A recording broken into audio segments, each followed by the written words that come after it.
అధ్యక్ష అధ్యక్ష పాపం మంత్రి గారికి తెలియదు అధ్యక్ష. దాదాపు ట్రాన్స్పోర్ట్ లో ఉన్న ప్రతి డ్రైవర్ కి కేసీఆర్ గారి నాయకత్వంలో 10 లక్షల మందికి 5 లక్షల ఇన్సూరెన్స్ చేస్తాం అధ్యక్ష. పాపం మంత్రి గారికి నాలెడ్జ్ లేకపోవచ్చు.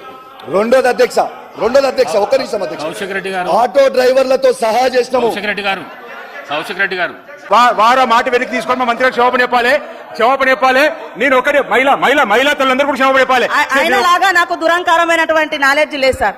నాకు నాలెడ్జే ఉంది, సబ్జెక్ట్ వారుగానే ఉన్నది. కానీ ఆయన లెక్క దురంకారమైనటువంటి నాలెడ్జి లేకుంటే ఓట్ల కోసం చస్తా అని బ్లాక్ మెయిల్ చేసే నాలెడ్జి నాకు లేదు సార్.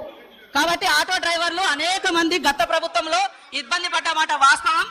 ఇవాళ మా పథకానికి ఆటో డ్రైవర్లకు అడ్డం పెట్టడం ఇది కరెక్ట్ కాదు. ఇది మహిళల కోసం పెట్టినటువంటి పథకం.